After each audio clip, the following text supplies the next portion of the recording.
Hi everyone and welcome back to my channel. So in today's class, we are going to find whether a string is palindromic or not.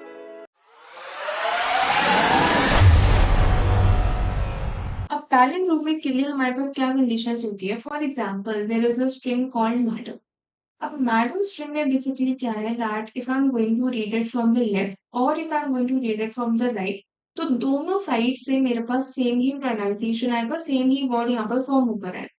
But for example, if I let's say talk about car, so अगर मैं यहाँ से इसको start करूंगी so it is going to be CAR, लेकिन अगर मैं यहाँ पर राइट साइड से इसको स्टार्ट करूंगी so it is going to be RAC, right? So यहाँ पर हमको ऐसे वर्ड्स ऐसी स्ट्रिंग्स फाइंड आउट करनी है जिसको अगर हम लेफ्ट डायरेक्शन से एंड राइट डायरेक्शन से रीड करें सो दे आर द सेम. तो उन स्ट्रिंग्स को यहाँ पर हम बोल देते हैं पैलिंड्रोमिक स्ट्रिंग्स एंड जो नहीं होती है ऐसी स्ट्रिंग्स उनको हम बोल देते हैं नॉर्मल. राइट नाउ आज की क्लास के अंदर हम एक ऐसा प्रोग्राम लिखने वाले हैं जिसके अंदर we are going to find whether a string is palindromic और नॉट. अब वैसे तो हमारे पास काफी सारे स्ट्रिंग के फंक्शंस होते हैं जिसकी वजह से हम यहाँ पर फाइंड आउट कर सकते हैं. बट जब भी आप इंटरव्यूज में जाते हो या फिर जब भी आप अपने क्वेश्चंस अटेंड करते हो तो वहां पर ना एक लाइन लिखी हुई होती है that you don't have to use any kind of a built in function. ठीक है, अब जैसे अगर मैं बात करूँ strREP की, so this is basically a reverse function which is used to find the reverse of a string. यहाँ पर अगर मैडम स्ट्रिंग है, अगर मुझे इसका यहाँ पर रिवर्स मिल गया and then I can compare that reverse value with the original value, तो हमें पता चल जाएगा that whether this string is palindromic और नॉट. लेकिन यहाँ पे क्या चीज है that we can not use any built in function. So इसका मतलब कि जो रिवर्स फंक्शन का लॉजिक है वो भी यहाँ पर हमको खुद से ही लिखना है और जो यहाँ पर हमको चेकिंग दी जाएगी. ठीक है, सो सबसे पहले हम समझते हैं कि हम करने क्या वाले हैं. अगर थोड़ा सा हम इसके स्ट्रक्चर पे ध्यान दें, we are going to take this as the example. So it is going to be something like this. हम मान लेते हैं कि मैडम हमारे पास मेमोरी के अंदर कुछ इस तरीके से स्टोर्ड है. लेकिन जब भी हम स्ट्रिंग्स की बात करते हैं तो हमको पता है कि लास्ट के अंदर we are having a null character as well which is stored over here, जिसकी वजह से हमारे कंपाइलर को पता चलता है that yes the string has ended over here and इसके बाद कोई भी स्ट्रिंग अब नहीं आएगी. ठीक है, तो ये जो नल कैरेक्टर है बेसिकली ये हमारे पास जो लेंथ होती है स्ट्रिंग की उसके अंदर ही कहीं ना कहीं रहता है. So for example if I say कि I want to enter a string of 100 characters let's say. अब मैंने जो भी यहाँ पर स्ट्रिंग एंटर करी लेट्स से वो 100 कैरेक्टर्स में पूरे में आ गई, लेकिन लास्ट के अंदर we have to include the null character, जिसकी वजह से अगर हम ओवरऑल लेंथ देखेंगे so it is going to become 101 which is array bound. That means कि अगर हम इसको एक्सेस करने की कोशिश करेंगे तो हम नहीं कर पाएंगे, we won't be able to save this क्योंकि हमारा जो साइज है वो यहाँ पर ज्यादा अच्छा है. So in that case what we can do is कि अगर मेरे पास 100 यहाँ पर लिमिट है so we can enter 99 words तक के लिए स्ट्रिंग एंड उसके बाद हम एक स्पेस को यहाँ पर छोड़ सकते हैं for the null character value. ठीक है, अब थोड़ा सा हम समझते हैं कि यहाँ पर फ्लो किस तरीके से काम. फ्लो में बेसिकली हम ये बोल सकते हैं that if I compare the first character with the last character and ऐसे ही धीरे धीरे हम यहाँ पर सारे के सारे कैरेक्टर्स को अगर चेक करते जाए. सबसे पहले हमने ये 0 से नेक्स्ट पे चेक करा, ये मेरे पास जो भी लेंथ है -1 वहां से हम चेक करेंगे. सो लेंथ -1 पे जो भी कैरेक्टर होगा मैंने उसको भी यहाँ पर चेक करा and I check the 0th one also. दोनों अगर सेम है then we can move on with the next and next. ठीक है, अगर यहाँ पर दोनों सेम आ जाते हैं देन फिर हम एक और न्यू इंडेक्स के ऊपर मूव ऑन कर सकते हैं.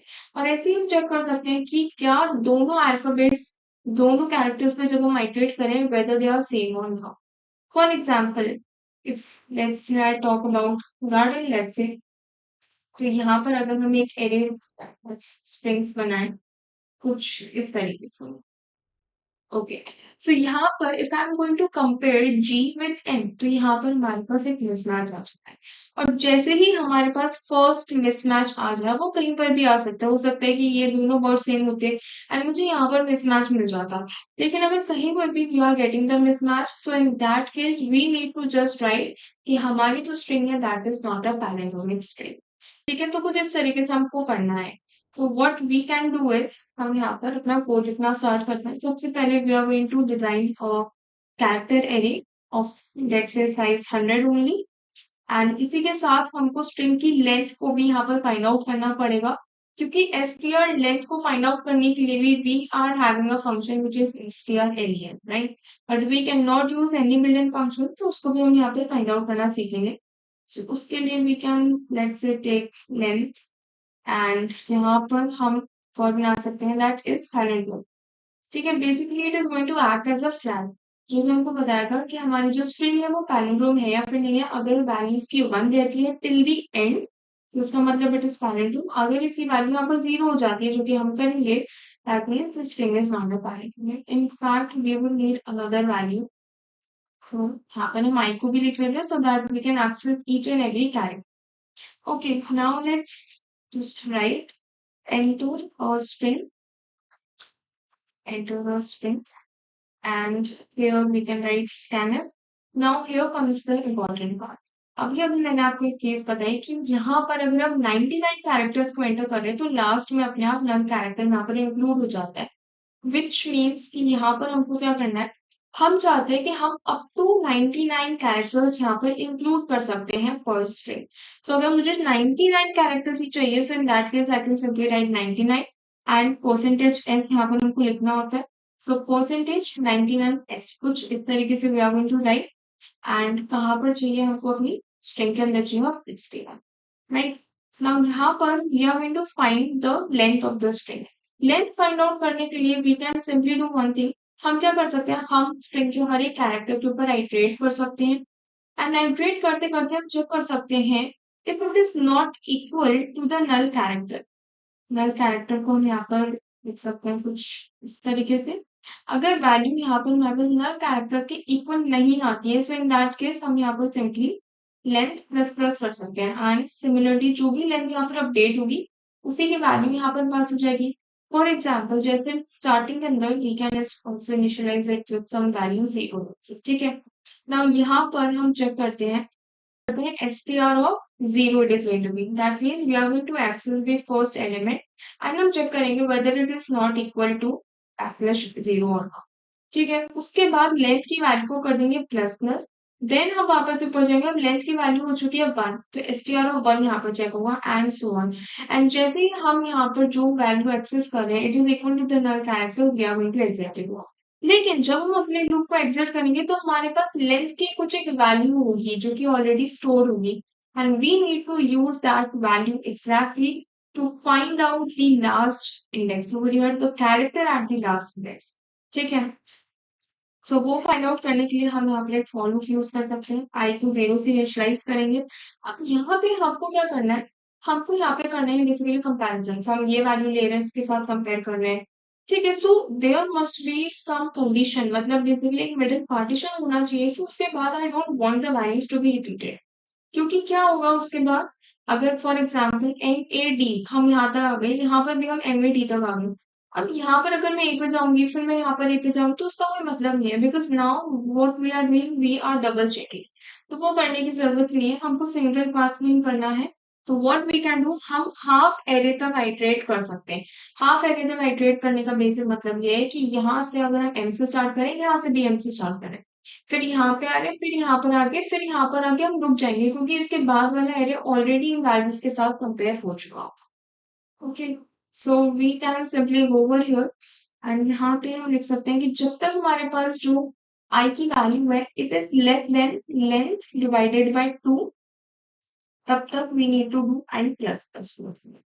ठीक है, now comes the main comparison part. यहाँ पे हम हर एक कैरेक्टर को एक्सेस करेंगे through str of i and उसको चेक करेंगे क्या वो हमारे पास str of length minus i minus 1 के इक्वल है या फिर नहीं है। If it is not equal, अगर ये दोनों वैल्यूज मेरे पास ट्रू हो जाती है, हमने यहाँ पर नॉट इक्वल टू को यूज किया है, इट मीन्स कि अगर ये दोनों वैल्यूज नॉट इक्वल टू है then only we are going to enter the if condition, right. उस केस के अंदर हम अपने फ्लैग को सिंपली ऑफ कर सकते हैं। So we can write palindrome is equals to 0। तो स्टार्टिंग में हमने इसकी वैल्यू सेट करी थी टू 1, लेकिन अगर ये कंडीशन मेरे पास ट्रू हो जाती है दैट मीन्स कि मेरे पास दोनों वैल्यूज यहाँ पर इक्वल नहीं आ रही है, तो उस केस के अंदर हम इसको यहाँ पर टॉगल कर देंगे basically, so it is going to become 0। और जैसे ही मेरे पास एक भी केस ऐसा आता है उसके आगे तो हमको चेक करने की जरूरत ही नहीं है because we know it is going to be not valid. So last में जाके हम यहाँ पर कंपेयर कर सकते हैं that if is palindrome in fact यहाँ पर हमको ऐसे चेक करने की जरूरत नहीं है दैट इज इक्वल्स टू 1 और not, because what happens is कि यहाँ पर देखो दो ही वैल्यूज आ सकती है, या तो 1 आएगा या फिर 0 आएगा। 1 बेसिकली मीन्स ट्रू, कि आपकी जो वैल्यू है that is true, and 0 means कि आपकी जो वैल्यू है वो यहाँ पर फॉल्स है, राइट। अब यहाँ पर अगर ट्रू आएगा तो उस केस के अंदर मेरा जो इफ सेक्शन है वो यहाँ पर एग्जीक्यूट हो जाएगा, और अगर ऐसा नहीं होगा तो एल्स सेक्शन एग्जीक्यूट होगा। So here we can simply include that the string is palindrome, something like this in fact. So we can include a passage also, right? And similarly हम यहाँ पर else section के अंदर mention कर सकते हैं printf the string is not palindrome। ठीक है, so this is how the program is going to work। इसमें भी हम backslash n include कर देते हैं and in this as well। And also last में जाके we can simply write system and pause so that our screen, our output screen can hold for some minutes। Okay, so simply let's okay, so let's compile it। Okay, so let's say I'm entering this string as Madam, so it is going to show me that the string is palindromic, right? Now for example, if I just try to enter a non-palindromic string, but before that, okay, so it should be backslash n, right? So for example, I'm trying to enter garden, so it is going to show me that the string is not valid। Also, let me tell you one thing, that if you just try to enter the madam and the M in the uppercase, let's see what is going to be the answer। The answer is going to be the string is not palindromic। Why? Because this is going to be case sensitive। Case sensitive में क्या होगा, यहाँ पर we are having small m। Now here small m is going to be compared with the capital M। So यहाँ पर जो हमारे पास दोनों की ASCII वैल्यूज होती हैं वो ही यहाँ पर डिफरेंट होती हैं, एंड इंटरनली जाके ये ASCII वैल्यूज में कन्वर्ट होते हैं, एंड देन यहाँ पर कंपैरिजन होता है, जिसकी वजह से यहाँ पर आपको मिल जाएगा false। Okay, so this is how we can find out that whether the string is palindromic or not। So yeah, that's all for today। Subscribe to the channel if you are new to the channel, and don't forget to hit the bell icon। Also, if you are having any doubt in today's lecture or in any of the previous lectures, you can let me know in the comment section and I'll take up your doubts। Thank you so much, and I'll meet you in the next video।